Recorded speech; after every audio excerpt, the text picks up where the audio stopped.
ውጭ ሌላ ጥቅም ሌላ ረብ አያገኝም። እንድናጣጥመው ማን ይርዳል? እግዚአብሔር ይርዳል። እንዳትሞቱ ከእርሱ ምን አትበሉ? ጮክ ብላችሁ በሉት እስኪ ከእርሱ አትብሉ። እንዳትሞቱ ምእመናን ወንጌል ስሙ። እንዳትሞቱ ምእመናን ከወንጌል ነፃ ሁኑ። እንዳትሞቱ ከኃጢአት ነፃ ሁኑ። እንዳትሞቱ ከዘረኝነት ነፃ ሁኑ። እንዳንሞት ከመለያየት ነፃ ነው። እንዳንሞት ከኃጢአት ከጣዖት እንለይ። ካለዛ ችግር ነው። ካለዛ እዚያ ጥልቁ ውስጥ እንጣላለን። በነፍሳችን ገሃነም እንወርዳለን። ወይም ደግሞ በስጋችን መሬት በነፍሳችን ሞት ያገኘናል። እንዲህ እንዳንሆን ማን ይርዳል? እየሰማችሁ ነው? እግዚአብሔር ሁላችንንም ይስማን። እንዳትሞቱ ከእርሱ አቤት አትብሉ። አዎ ከጥንቱ ከጠዋቱ ነው ሥርዓተ ጾምን የደነገገልን። አትብሉ ማለት እኮ ጾም ማለት ነው። አልገባም ብሎን እንጂ አትብሉ። ሰው አትብላ ተብሎ ሊበላው የነበረውን ትቶ ከቆየ እሱ ምንድን ነው ማለት ነው? ጾመኛ ነው ማለት ነው። አያችሁ፣ ዕፀ በለስን ቢበላ ይገድፋል አዳም። አዳም የተፈጠረው ዓርብ ቀን ነው ብያችኋለሁ። ምን ቀን ነው አልኳችሁ? ዓርብ ቀን ነው የተፈጠረበት ቦታ ኤልዳ ይባላል። ማን ይባላል አልኳችሁ? ኤልዳ ይባላል። ምድረ ቀራንዮ ምድረ ጎልጎታ ነው። ለሀገራችን ለኢትዮጵያ የምድር ወለል፣ ለሀገራችን ለኢትዮጵያ የምድር እምብርት፣ ለሀገራችን ለኢትዮጵያ ምድርን አማክላ ወይም ደግሞ ኢትዮጵያን መካከል ላይ የምትገኘዋ ከተማ ማናት ተብላችሁ ነው የተማራችሁት? በዚህ በሳይንሱ ትምህርት ንገሩኝ እስኪ። በጂኦግራፊ አቀማመጥ ማለት ነው። አሁን በዚያም በኩል በምስራቅም በምዕራብም በሰሜንም በደቡብም ቢለቋት አንድ ሆና መካከሏ እምብርቷ ላይ የሚገኝ ከተማ ለኢትዮጵያ ማን ነው? እስኪ ንገሩኝ። በተለይ ወጣቶች ንገሩኝ እስኪ። መጽሐፍ ቅዱስ ሳይንስ ነው ሁሉም የወጣው አይደለም። መንፈሳውያኑ መጻሕፍት ይቅሩና ዓለማውያኑ መጻሕፍት የወጡት ምዕመናን ከመጽሐፍ ቅዱስ ነው። ስለማይገባን ስለማናነበው ስለማንረዳው አሁን ስለዚህ ስለ ክረምቱ አመጣጥ፣ ስለ መብረቁ አፈጣጠር፣ ስለ ዝናቡ መዝነብ ሁሉ መጽሐፍ ቅዱስ ይናገራል። እና አባ ጊዮርጊስ ዘጋስጫ ሁሉ መጽሐፍ ቅዱስን ወስደው በተነጊሜ ረቂቅ ዘያቅሮ ለማይ የአወጾ እምሰማይ ያርጎም ሰማይ ያወርዶ ውስተ ቀላይ እያሉ ተናግረዋል። ይህ ሳይንስ ነው፣ ግን አናነብም ምዕመናን። እንዲሁም የምናነበው ሌላ ነው። የምናነበው ፖለቲካውን ማያገባን ነው የምንከታተል። የምናነበው እዚህ ሶሻል ሚዲያ ውስጥ እንገባና በቃ የማይረበውን የማይጠቅመውን እንዲሁ ያልበላንን የምናክስ ሰዎች ነን ምዕመናን። እንዲህ እንዳልሆን ማን ይርዳል? ግድ የላችሁ እዚህ ሶሻል ሚዲያው ላይ ካገባችሁ ጥሩ ጥሩ ነው ብሽ ምዕመናን፣ በጎ በጎውን፣ ደግ ደጉን፣ ጥሩ ጥሩውን እዚህ መጽሐፍ ቅዱስን ገንዘብ ያደረገውን ያንኑ ልናነብ የሚገባ። ሌላው ያቆስለናል፣ ሌላው ወደ አልተገባ መንገድ ይወስደናል። እንዳትሞቱ ከእርሱ አትብሉ እና ለሀገራችን ለኢትዮጵያ ወይንም ደግሞ ሀገራችንን ኢትዮጵያን አማክላ እምብርቷ ላይ የምትገኘዋ ከተማ አዲስ አበባ ናት። ማናት አልኳችሁ? አዲስ አበባ ናት። አዲስ አበባ ለኢትዮጵያ እምብርት በኢትዮጵያ መካከል ላይ የምትገኝ ከተማ ናት። በጂኦግራፊ አቀማመጥ ያ ነው። እንደገና ዓለም እምብርት ላይ የምትገኘዋ ከተማ ማናት የሚል ጥያቄ ሲነሳ ኢየሩሳሌም ናት። ማናት አልኳችሁ? ዓለም እምብርት ላይ። ዓለም ሲባል ሁሉን ዓለማት አጠቃሉ ማለት ነው። ዩሮፕን በሉት፣ አሜሪካን በሉት፣ ኢትዮጵያ ምናምን ይሄ አፍሪካ ሀገራትን በሉ፣ እነኝና በዓለም ላይ ያሉትን ሀገሮች አማክላ መካከል ላይ የምትገኘዋ ከተማ ማናት ከተባለ ኢየሩሳሌም ናት። እሺ ስትጠየቁ ለልጆቻችሁ ንገሯቸው፣ አስተምሯቸው። እንዴ ይሄ እኮ ሳይንስ ነው፣ ግን መጽሐፍ ቅዱስ ነው። ሳይንሱ የወስዱ ነው እዚያ ላይ ብሎ በቃ የሚያወራው እና በምድር ወገብረ መድኃኒተ በማእከለ ምድር ይላል። በምድር መካከል መድኃኒትን አደረክ። በምድር መካከል ምንን አደረክ? መድኃኒትን አደረክ። አዳም በተፈጠረበት ቦታ ላይ ሙቷል። ምን ባለበት ቦታ ላይ? በተፈጠረበት ቦታ ላይ ሙቷል። ደግሞ በተፈጠረበት ቦታ ላይ ድኗል። መስቀል የተሰቀለው እዚያ ቦታ ላይ ነው። የአዳም መቃብር ካለበት ቦታ ላይ ነው ክርስቶስ የተሰቀለው። ክብርና ምስጋና ለእርሱ ይሁን። አመስግኑት ምእመናን። እንዳትሞቱ ከእርሱ እንዳትሞቱ ምእመናን፣ ጠብ አትብሉ፣ ነገር አትብሉ። ምን ያደርጋል? ዘረኝነትን አትብሉ፣ ክፋትን፣ ተንኮልን፣ ኃጢአትን፣ ጣዖትን አትብሉ። እናስ አዳምን ሲፈጥረው ከአራቱ ባህርያተ ሥጋና ከሦስቱ ባህርያተ ነፍስ ነው።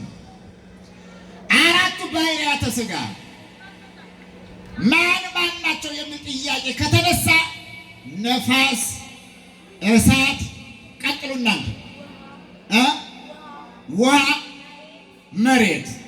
አያችሁ? አሁን ከኛ ውስጥ እነዚህ አሉ። በሕፃንነታችን ከሕፃንነት እስከ 20 ያለው የእድሜ ክልላችን የነፋስ የእድሜ ክልል ይባላል። የተፈጠርነው ከነፋስ ነውና ነፋስ የሚጎለምስበት፣ ሌሎቹ ለነፋስ የሚገዙበት፣ እሳትም ውሃም መሬትም ለነፋስ የሚገዙበት የእድሜ ክልላችን ነው። እንደገና ከ20 እስከ 40 ያለው የእድሜ ክልላችን ደግሞ የእሳት የእድሜ ክልል ነው። የምን የእድሜ ክልል ነው አልኳችሁ? ተናገሩ። ማይቀጣጠል የለም በዚህ እድሜ ውስጣችን ላይ ይገርማችኋል። እውነት አሰብ የማይነሳ እሳት የለም። ይገርማችኋል። አዛ በኋላ መርጦ እንኳን ይገርማችኋል አይነካም። እንደው ማንነካካው ጡንቻችን የሚፈረጥምበት፣ ሰዎችን ለመደብደብ ይሁን ሌላ ነገር ለማድረግ የምንበረታታበት፣ እግዚአብሔርን የምናስቀይምበት በጣም ፈታኝ ዘመን ቢኖር ለሰው ልጆች ከ20 እስከ 40 ያለው ዘመን ነው። የምን እድሜያችን ስለሆነ ተናገሩ እስኪ። የእሳት እድሜያችን ስለሆነ ሕፃናትን እዩዋቸው። አሁን ይኸውላችሁ እኔ በጣም አንዳንድ ጊዜ ልቤ ውልቅ ይላልና ልጆች አሉ ሙሉ ቀን ሲሽከረከሩ ይውላሉ። እንደገና ማታም ሲተኙ ካልቀረ በቀር ማታ በቀን ሲሽከረከሩ ይውላሉ። እንዲህ ግን እኔ እኮ እንደነሱ ሆነ እርግጠኛ ነኝ። እንዴት ብዬ ነው መሆን እንችላለን? እንዲያ የሚሆኑት የምን እድሜያቸው ስለሆነ ነው። አሁን እቺ ሚጣነት ትዞራለች፣ እነዚያ ሁሉ ይዞራሉ። ይገርመኝ። አሁን ቁጭ የሚል የለም። እንደ ነፋስ ምን ይላሉ? ተናገሩስ። ይበራሉ። ይገርማቸዋል። የነፋስ የእድሜ ክልላቸው ስለሆነ ከሰዓት የእድሜ ክልል ውስጥ ስንገባ ደግሞ ያው እንዳደረገን ነው የምንሆነው። ታውቃላችሁ፣ የሆነውን እኛው እናውቀዋለን ምን እንደሆነ። ምን ያልሆነው ነገር አለ? ያልሆነው ደግ ነገር ነው። ያልሆነው ጥሩ ነገር ነው። ያልሆነው በጎ ነገር ነው። ያልሆነው ምእመናን ጽድቅን ነው። ጽድቅን እንድንሆን ማን ይርዳን? አምላካችን መድኃኒታችን ኢየሱስ ክርስቶስ ይርዳን። የሰው ልጆች እግዚአብሔርን የሚያሳዝኑበት ዘመን ከ20 እስከ 40 ያለው ነው። እንዳሁኑ ግን ከ15 ጀምሮ ከ13 ጀምሮ በቃ ሁሉም አስቀያሚ ነው የሚሆነው። እንደገና ከ40 እስከ 60 ባለው ቆም ብሎ ማሰብ ይመጣል። ታውቃላችሁ አንዴ አረ ምን እየሆንኩ ነው እንላለን። አረ እየሄድኩበት ያለው መንገድ ጥሩ አይደለም። አረ እየተሳሳትኩ ነው። ምን ልበል ልመለስ? አሁን ከእሳትነት ወደ ውሃነት እየተለወጥን ነው ማለት ነው። እየቀዘቀዝን ነው። ከምን ስለተፈጠር ከውሃም ስለተፈጠር ነው። እንደገና ይገርማቸዋል። ከ60 እስከ 80 ባለው ግን ወደ አፈር እንደው ወደ መሬት እያዩ መሄድ ይመጣል። ምርኩዝ መደገፍ ይመጣል። አንቺ መሬት አሁን ላይ እየረገጥኩሽ ነው፣ ነገ ላይ ልመጣብሽ ነው። አያችሁ ሰው እየጎበጠ መሬትን እያየ ይመጣል። ወደ ቀልቡ ይመለሳል። የተፈጠረው ከምን ስለሆነ ተናገሩ? ከአፈርም ስለሆነ አራቱ ባህርያተ ሥጋ ናቸው። አገር አላቸው። አገር የሌለው ፍጥረት የለም ይመራል። እና አገራቸው ማን ነው የሚል ጥያቄ ሲነሳና ሲወሳ የነኚህ የአራቱ ባህርያተ ሥጋ ሀገር የእሳት የነፋስ ሀገር አዜብ ነው። የነፋስ ሀገር የት ነው አልኳችሁ? የነፋስ ሀገር አዜብ ነው። የመሬት ሀገር የእሳት ሀገር ኮሬብ ነው። የውሃ ሀገር ናየር ነው። የመሬት ሀገር ዱዴ ያለ ነው። ይሄንም ደግሞ በትርጓሜው ያብራራዋል። ሀገራቸው ከዚህ መሬት በታች ነው። ከዚህ መሬት በታች 5 ዓለም መሬቶች አሉ። ማለት 5 ዓለም መሬቶች አሉ። ይሄ መሬት የተዘረጋው ምን ላይ ነው? እስኪ በሰማችሁት መጠን ንገሩ። ውሃ ላይ ነው። ዘአጽና ለምድር በማይ እግዚአብሔር ነውና እግዚአብሔር ሁሉን ቻይ ስለሆነ መሬትን ምን ላይ አጥንቷታል? ተናገሩ። ውሃ ላይ አጥንቷታል። ምን ከውሃው በታች ጨለማ አለ።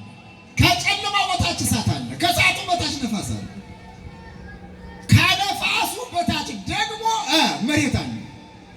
ከመሬቱ በታች ደግሞ ውሃ አለ። እንዲያርጉ አቻችሎ አስቀምጧቸዋል። አንቻቻል ያልነው እኛ ነን። እንድንቻቻል ማን ይርዳ? እንደምታውቁት ነው። ይተራማመሳል አለ። መቻቻል ጠፋ። የማይቻቻል ፍጡር ይገርማቸዋል። የማይቻቻል ፍጥረት ከፍጥረታት ሁሉ የማይቻቻል ፍጥረት የትኛው ፍጥረት ነው ሲባል ሰው ነው። ሕግ የማይጠብቅ ፍጥረት ማን ነው የሚባል ሰው ነው። ሁሉም በጥንተ ተፈጥሯቸው እያገለገሉ ነው። ብርሃኑ 12 ሰዓት ሲያገለግሉ አለ። አሁን ብርሃኑ ሄዶ ጨለማው ሊመጣ ነው። ጨለማው ደግሞ 12 ሰዓት አገልግሎት ሰጥቶ ደግሞ ብርሃኑ ይመጣል። አያችሁ እንደገና አሁን በጋው አልፎ ክረምቱ ገብቷል። ዛሬ ክረምቱ የገባበት ቀን ነው። ክረምት ነው ከዚህ ጀምሮ እና ክረምቱ በጋው በሰዓቱ በጊዜው ሰዓቱን ሳይለቅ ይፈራረቃል። ሰው ግን እንዲህ አይደለም። የመና ሰው እንዲህ አይደለም። ጉደኞች ፍጥረቶች ነን። ሕግ ጠባቂዎች እንድንሆን ማን ይርዳን? አምላካችን መድኃኒታችን ኢየሱስ ክርስቶስ ይርዳን። እንዳትሞቱ ከእርሱ አትብሉ አለ። እንዳንሞት ኃጢአትን አንብላ፣ ነገርን አንብላ፣ የማይገባ ነገርን አናድርግ። ልክ ከሀገራቸው አምጥቶ በምድረ ቀራንዮ ኤልዳ በተባለችቷ ቦታ ምን አደረገ? አዳምን ፈጠረው ይላል። ከአራቱ ባህርያተ ሥጋና ከሶስቱ ባህርያተ ነፍስ። ሶስቱ ባህርያተ ነፍስ ለባዊነት፣ ነባቢነት፣ ሕያውነት ነው። ልክ ትኩስ ሬሳ አራቱን ነገሮች አጠናክሮ አዋህዶ ትኩስ ሬሳ አደረገው። እዛ ወነፋ እግዚአብሔር ላይለ አዳም ይላል። እግዚአብሔር በዚህ በትኩሱ አስከሬን ላይ ሄደና እፍ አለበት። ምን አለበት? እፍ አለበት። እፍ ሲልበት አያችሁ ሕያው ሆነ። ይቺ የማትታየዋ፣ የማትለየዋ፣ የማትጨበጠዋ፣ የማትታደሰዋ መጠኗ ይህን ያክላል፣ መልኳ ይህን ይመስላል ተብሎ ጽሑፋዊ መረጃ ያልተቀመጠላት ነፍስ በአዳም ላይ አደረች። ከአራቱ ባህርያተ ሥጋ ጋር ሲቀላቀል ስንት ሆነ? ሲደመር ስንት ሆነ ማለት ነው? 5። እንደገና ደግሞ ሕያው ከሆነ መናገር አለበት። ነባቢነትን አደለው። ነባቢነት እንዲናገር አደለው። ነበበ ተናገረው እንዲናገር አንደበቱን አረታው፣ አፉን ከፈተለት፣ ምላሱን አቀናለት። እንዲናገር ሲያደርገው እዛ መናገር ጀመረ። አዳም አገኛጣውን እንዳይቀባጥር ልቡን ሰጠው ይላል። ምኑን ሰጠው? ተናገሩት። ልብ ይስጠን እግዚአብሔር። ምእመናን ልብ አጥተናል። ልብ ሰጠው። ልብ በሉ። ከእግዚአብሔር የተሰጠንን ልብ እያጠፋን ተቸግረናል። አንድ ምሳሌ ትዝ አለኝና አንድ የጠገበ ጅብ እንደው ሲለቃቅም አድሮ ሆዱ ሞልቶ ሊነጋጋ ሲል ሰማዩ ሲያቅላላ ጎህ ሲቀድ የቋንቋ ይገባቸው አይገባቸው አላውቅም። እንግዲህ ጎህ ሲቀድ ማለት ይገባቸዋል። ሲያቅላላ ማለት ነው። ወይንም ደግሞ ሊነጋጋ ሲል ወፉ ሲንጫጫ ማለት ነው። እና ወደ ቤቱ ሊሄድ ሲል ወደ ጉድጓዱ ሊገባ ሲል አህያ ያገኛል። ምን ያገኛል አልኳችሁ? አህያ ያገኛል። ከጠገበ በኋላ ነው አህያውን ያገኛል። እንደገና አህያ ውሻ ደግሞ ነግቷል ብሎ ቀለቡን ፍለጋ ሆዱን ለመሙላት ይሮጣል፣ ይዞራል። አሁን የተራበና የጠገበ አካል ወይንም ደግሞ የተራበና የጠገቡ አካላት ተገናኙ። አህያ ጅብ ያንን አህያ ያዘና ስለጠገበ ብቻ ብልት የሚያወጣለት ፈልግ። ምን የሚያወጣለት? እየሰማችሁ ነው ምእመናን? ደግሞ ለጅብ ምን ብልት አስፈልገው ነበር? እና ብልት የሚያወጣለት ሲፈልግ በቅርበት ያገኘው አህያ ውሻ ነው። ኧረ አህያ ውሻ እንደው ሆዴ እንኳን ሞልቷል፣ ነገር ግን በስርዓቱ በወጉ በማይረጉ አድርጌ አህያ አግኝቻለሁ። ይችን አህያ አርዶ ስጋዋን አወራርዶ በየብልቱ የሚያስረክበኝ አካል እፈልጋለሁ ይለዋል አህያ ውሻ ነው። አህያ ጅቦ ኧረ አህያ ውሻ ደግሞ ምን ቢጥሩ ነው? ኧረ ምን ችግር አለ እችላለሁ አለ። በቃ እኔ አህያዋን ስጠኝ፣ አርጄ ስጋዋን አወራርጄ ብልቷን በደንብ በአግባቡ አውጥቼ ምን እልሃለሁ አለ እሰጥሃለሁ አለ። አሁን ውል ወሰኑ። ከዛ በኋላ ከነነፍሱ አህያዋን ለአህያ ውሻ ሰጠ። አህያ ውሻ አህያዋን አርዶ ስጋዋን አወራርዶ ይህን ብልቷን በወጉ እያደረገ ሲሄድ ልቧ ደረሰ። ምኗ ደረሰ? እየሰማችሁ ነው? ምን ጋር ደረሰ? ልቧ ጋር ደረሰ። አሁን ልቧ ጋር ሲደርስ የልብ ስጋ ጥርስ አያስጥልም። ብድግ አደረገና ዋጥ አደረገ። ምን ስላለው? ስለራበው ማለት ነው።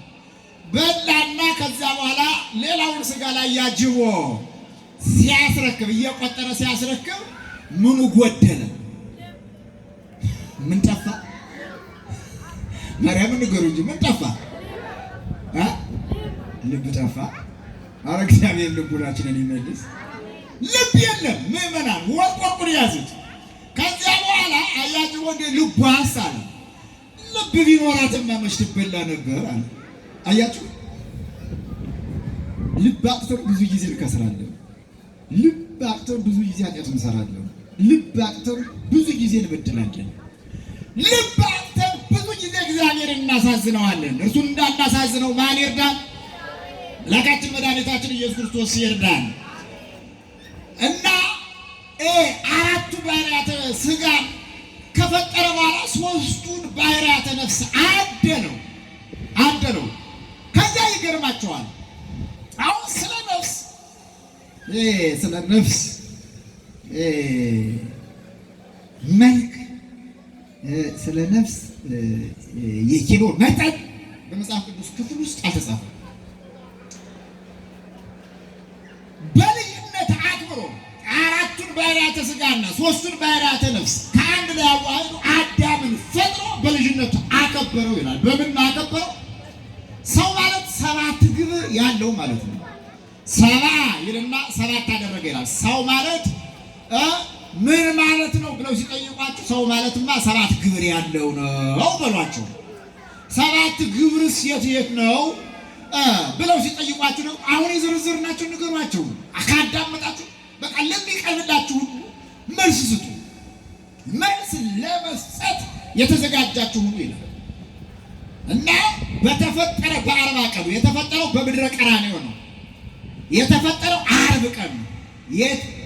በምድረ ቀራንዮ ዓርብ ቀን አዳም ተፈጠረ። ከምን ከአራቱ ባሕርያተ ሥጋ ከ3ቱ ባሕርያተ ነው። ሲፈጠር የ30 ዓመት ጎልማሳ ሆኖ ነው የተፈጠረው። በተፈጠረ ደግሞ በሳምንቱ በተመሳሳይ ሰዓት በዛው ቦታ ከዚሁ ከአዳም ጎን ንፍጥር ሎቱ ዘትረዳዋል የምትረዳው እንፍጠርለት። አጋዕዝተ ዓለም ሥላሴ ናቸው። እየሰማችሁ ነው ምእመናን? የምትረዳው የምትንከባከበው የምታግዘው የምታርደው አላለም። የምትረዳው የምትነቅፈው አላለም። የምትደግፈው ነው። የምታሳዝነው አላለም። የምታዝናነው የምታስቀው የምታስደስተው ነው እና እንፍጠርለት አሉ። በአዳም ላይ መካከለኛ እንቅልፍ አመጡ ይላል ሥላሴ። በአዳም ላይ ምን አይነት እንቅልፍ? መካከለኛ እንቅልፍ።